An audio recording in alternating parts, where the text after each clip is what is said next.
Welcome to Empire Building, the podcast where we talk about building big businesses and even bigger lives. I'm your co-host, Via Williams. I'm Wendy Papazan. I'm Seychelle Van Pool. And I'm Sarah Reynolds. And today we are going to start off with part one of our objection handling series, or really tips for how to handle objections. The four of us love talking sales. I think we naturally sell things that we're passionate about. That sounded a little strange, but you know, all four of us lead sales teams. We coach on a regular basis and train on sales skills. Is really one of our passions as leaders. And one of the most important skills is actually how to handle objections and overcoming when you are in that sales setting, when you are doing your presentation, when you are in front of your consumer, handling the objection of why they don't want to do business with you, or why maybe they have some questions or hesitations, right? So overcoming them is so important. So we're going to do a two-part series on tips for how to handle objections. Well, and that's great, but let's talk about what an objection actually is, right? And so the definition of an objection, just to start as a baseline, just so everyone's clear. Yeah, that's fair. Right? It's an expression or feeling of disapproval or opposition. It's a reason for disagreeing. And what I would say is it's a potential block to the sales process, right? Whatever industry you're in, an objection is stopping you from getting to the finish line of where you're trying to go. So an expression or feeling of disapproval or opposition and a reason for disagreeing. I love that, Via. And it's really important to define what an objection is, because we found that so many times we fall into the trap of handling something else like an objection that isn't really an objection. So we'll be defining what the difference is between an objection and other kinds of things that potential customers say to us. They're traps. Don't Yes. traps. Yeah. You know, and I think as a salesperson, this is honestly the objection part is probably what gives most salespeople the biggest amount of anxiety, right? It's not knowing how to overcome those objections. And so then you do start handling everything like an objection if that's the part that you're the most concerned with or the most fearful of. And so not everything should be handled like an objection. There are a few other categories that actually aren't objections. It's a trick. And they can be the biggest pitfalls for a salesperson. And those really sound like a question. Sometimes questions, they're just wanting an answer. They don't need you to overcome the objection. It's just a question. Sometimes it's an observation, and we'll give you some examples of that. And the third one is a smokescreen. And so we're going to talk about those three today as well, and how those can come into play and how you identify them and what to do with it. I think that's huge, Say. For us, this is such a big deal. We actually play a game. I love games. Across our sales team, the objection, question, observation, or smokescreen game, where I will throw something out, and they have to say, which is it? And then sometimes there's some arguing that happens, which is always fun. Some objecting. Yeah, they object to the game. I object to your objection. Yes, but it's so important to really ask yourself: Are they really objecting right now? Because I think so many times we come in just exactly what you said. Say so many times we come in to the sales process and we're nervous about something ourselves. Yes. Right. Yeah. We're nervous ourselves. So then when they ask a question about something we might be nervous about, or they just make an observation about something that we're nervous about, we automatically almost get wrapped up in our head, and then we start handling it and talking ourselves out of the sale is really what can happen at that point. Yes, 100%. Yeah. All right, well, let's knock it out. Let's figure out how to handle it when it's not an objection. And then actually, this is a two-part series, so I want you to stick around for part two, which is where we'll actually tackle objection handling. Yeah, so today we're going to go over the question, observation, and smokescreen, and then the next one will be focused on We're going to play the game, actually. We're going to play the game. Yeah, okay. So, Sarah, I'm going to throw this out. Is this question, observation, or smokescreen? Here it is. Sarah, will you negotiate your fees? No. What is that? That's a question. Okay, that's a question. Yes. So they're Okay, not. a lot of people would think that. Yeah. A lot of people would think that's an objection. Yes. I agree yes. with that. So like that. I used to fall into this trap all the time when they would ask me that question, and I learned it actually from watching my mom. Whenever they would ask, she just says no, and then she moves on. She answers the question, whatever it is, Yeah, and that's the then best response to that one. yes, yep, Yeah, but there's a way, so that can be an objection. So, like, yes, that is correct. But if I said, Sarah, I'm not willing to hire you unless you negotiate your commission, what would you do for me? That changes it, right? correct. So that is then an objection, but it's really important that if But they're they're not identifying. objecting, if Yeah. they're just Right. asking you the question. Right. So many people, feel like they have to ask certain questions during the process, right? And so don't fall trapped to then negotiating or like unwinding during that time when they're just simply asking a question, right? So, okay. And, No, keep going, because that's good. Keep going. right, so that's why I think it's so important, that definition of objection, right? Yes. I mean, No, what that's you said, huge. Via, yeah, an expression or a feeling of massive disapproval aha. or opposition. So them asking a question is not them opposing. It's them. They're just- they they have have to to ask ask the asking the question. Right. because Yeah. so many. I always feel like sometimes sellers have a little list in Oh, their yeah. mind. Yeah. Of like, oh, I need to talk about this. I need to check and see this. And then like, maybe I could ask about commission. Maybe I could do that. And it's just a bunch of questions that they're asking. But because what Sarah said is we're telling a story in our mind Yes. about what we expect them to say, or we think we Need to charge too say. much, or whatever that looks like, then we respond in the wrong way. When really, when somebody says, hey, will you negotiate your fees? We just say, no. So many Yeah. people So the right way to now- handle, yes. Or so many Sorry, people say. are sitting here. You're good. So many people are sitting here thinking, "Oh my gosh, how many times have I negotiated my fees lower when I didn't need to?" So this is good. Love it. I think so. The big thing, so when someone asks a question, and so they're not objecting, they're just asking you a question, what you do is you answer it and you move on. So answer the question and move on. Do not go down the rabbit trail. Don't say, "Well, why do you that could ask?" lead- Or yeah, yeah, just answer it. Whatever their question is, just answer it. Well, and I know the more words you use when handling an objection or a question, the worse it's going to be. Yes. So the Yeah. brevity of your Yes. response is probably going to determine your success rate. Yeah. He who says Yeah. the least words wins. Yeah. Okay. I got another one. Okay, we're playing our game here. Okay. So here's our next thing. You have to guess whether it's a question, an observation, or a smokescreen. All right. So here's the next one. Oh, you charge more than other companies I've been working with. Yes, What we're the is that? best. I'm gonna say that's an observation. Ding, ding, ding, ding, ding. Point for You are say. correct. Woo! Yes. Yes. You're observing, So but they're what not. you do there, Yeah, they're not like you didn't object to me. You didn't tell me I'm not willing to pay more than what other companies are charging. You just observed that, right? Yeah, so a lot of people talk in observations. So they speak in so they'll just so a big one that used to happen on our team a lot is like we're very branded in our market. So when another listing agent would show up on my team, the seller would say, "Oh, I thought Debbie or Sarah was coming." Right. And my team members took that as like a negative, like that they didn't like them, right? they took it as an objection. They Right. did, and then As they like, would, why and are then they they not would say, here? "I'm so sorry, they can't be here." Like they would start like apologizing, and it's like, and they're just observing. They're just saying, "Oh, this is what I thought." They're not saying they're upset you're there. They're just observing, saying what their observation is. And so it's been a big, like, if you follow people and how a lot of people think out loud. And so when they observe something, they will say it. And then a lot of times as salespeople, we start unwinding again and handling it like an objection when it's not one. So what's your response to that, Sarah, when they do that?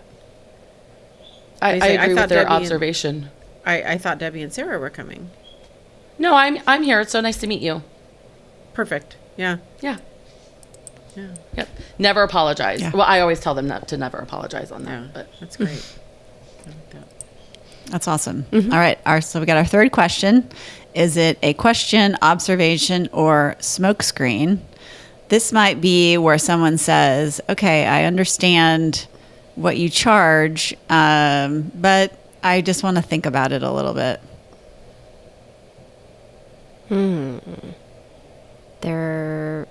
You're not observing. Nope. Are we guessing right now? Because it's a smoke screen. Well, there's only one left. Like, are we? I was giving you guys some Let's just give you guys a suspense. big I was hint. working you through the thought process. Oh, okay. I was like, what are we actually? Our listeners are like, is this a trick question? It's trick. Well, it's and a smoke screen. the I want to think Yes, about it okay, is thank you, tricky. It's a tricky one. It's because there's usually another reason that they haven't told you yet. So So Smoke Sarah, screens let's role play are that. so let's tricky. role play that. So Yeah. like, I want to think about it. Sarah. You know, I totally understand that, and I want to value your time. And we're sitting here today, and I'm here, and you've blocked out this time, and I understand you want to think things through. And honestly, I like to think things through as well. I process things. I would love to think it through together and help you process it together. So is there something that I have not answered tonight that I could help you come to the conclusion that we're the best team to sell your home? I don't know yet. I have a couple more appointments, and I think there's this side of me that just wants to see, this isn't my field. I'm a doctor. I don't know real estate, and you're the only team I've met with, so it seems great. But I think there's this side of me that thinks I need to meet with other people. Okay, so I'm going to pause. So she turned it into thou an objection. right, she admitted to what it was. Yes. Is that normal, Sarah? Is that typical, No. do you think? Okay. So, no. So, you will Sometimes, get there yeah. by asking questions, but normally the think about it is they're interviewing in real estate and probably other this probably applies doctor's to offices too. car Yeah. sales, doctor. Yeah. Yeah. Anytime someone's saying they're thinking about it, they're shopping around. Yeah. They're shopping So in around. your experience, how would that role play have gone? Like, what would you have asked, and what would I have said? No, you wouldn't have given the information that you were interviewing other agents right away. You would have typically what would happen is after think about it, and then I give the response I gave, like let's think about it together.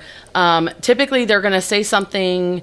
No, you answered everything. You answered everything that I needed to hear, and I just really need to think about it. So what I would then ask more questions, and then I would directly ask them, can I ask you, are you interviewing other agents? And so when they show a smoke screen, what you want to do with smoke screen is get to the why behind what they're saying to get them to actually tell you the truth.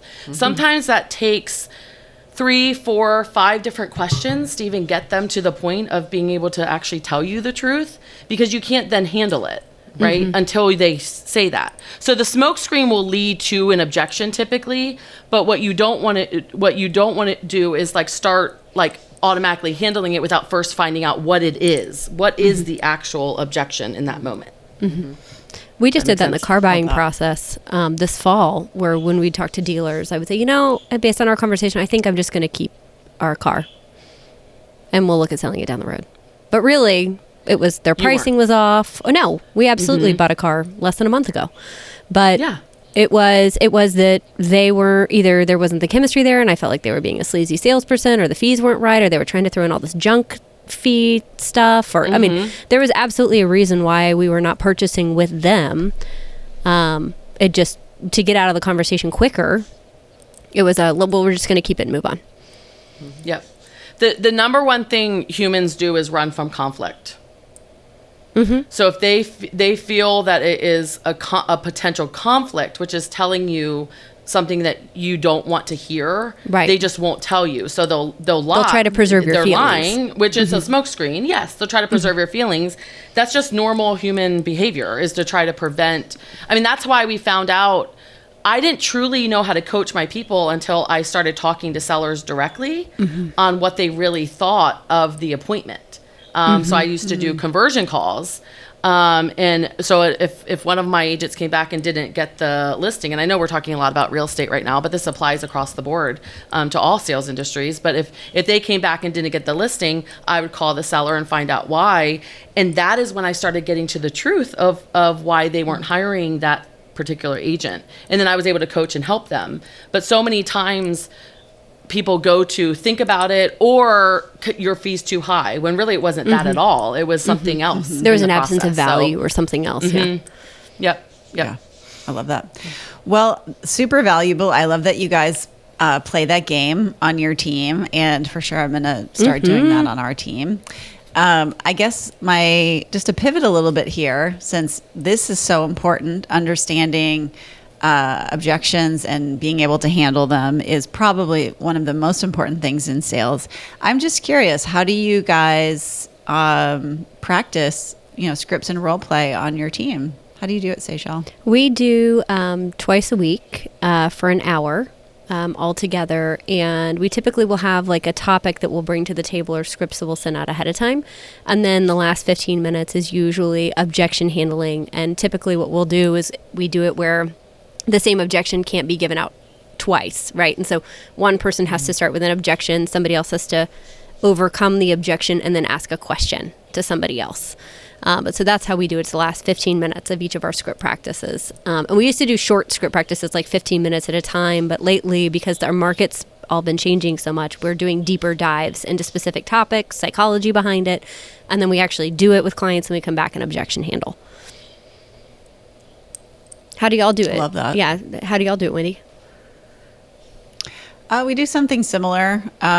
We used to do 5 days a week. Us too. I have, we kind of switched that to 2 days a week with a little bit longer. And then we have a sales meeting where we generally talk about something like that. But I know that for me personally, and then for new agents on the team, they have to have a script and role play partner where they're doing it every single day.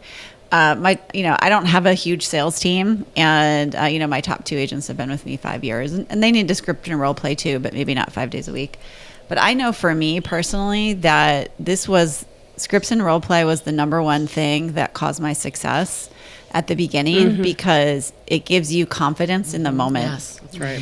And that's when you're talking about sales, because I didn't have a sales background at all. I'd never worked retail. I never worked in a restaurant. I never did anything like that. So I really had very little sales skills when I started real estate.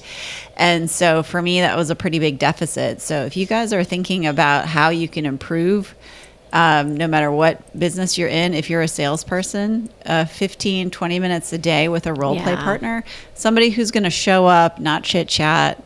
And I had an amazing role play partner. I'll give him a shout out. His name's Don Kalenda. Nice. And, I love Don.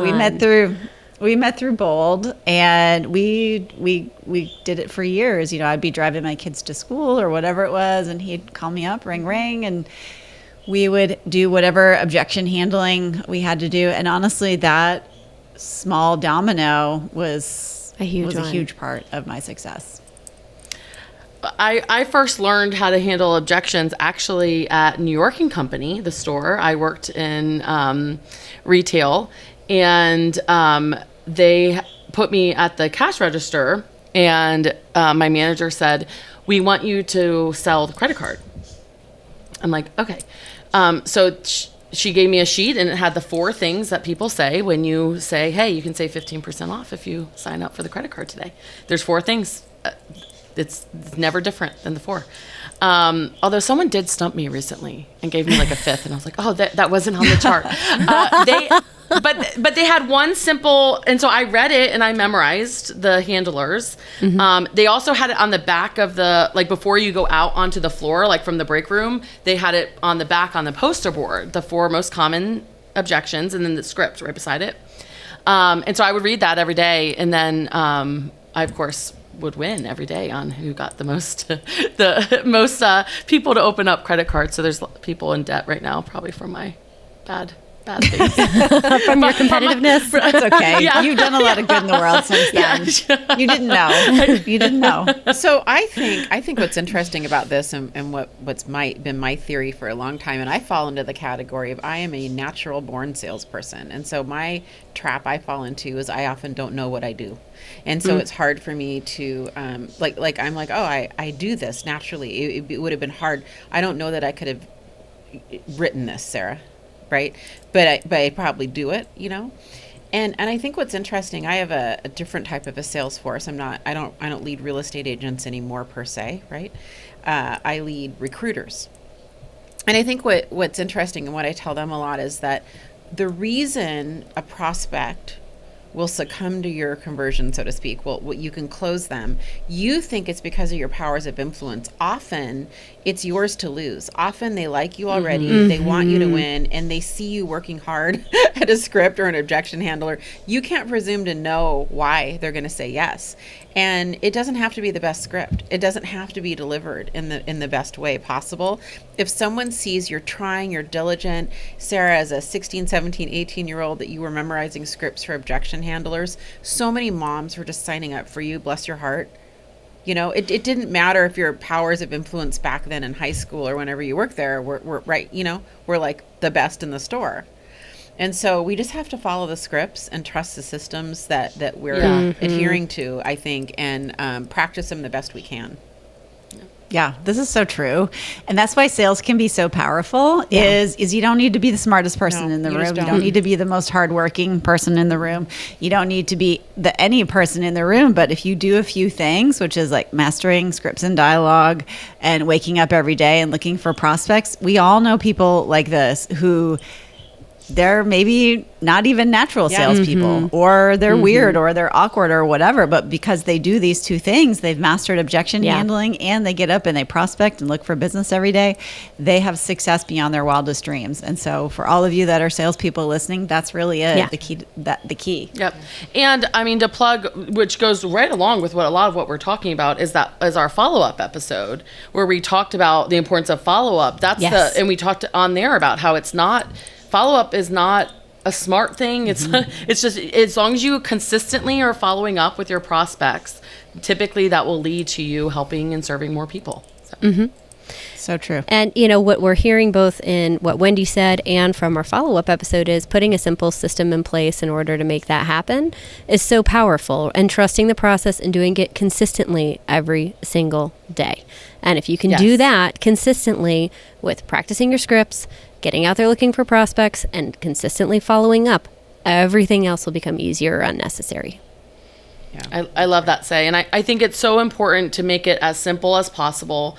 Every sales industry has the same common objections that will come up. Come up with making sure that you know how to handle each of those common ones. I think that's what New York & Company did really well with me, is they didn't overcomplicate it. They did not overcomplicate it. And so that's what we try to do within our organization as well.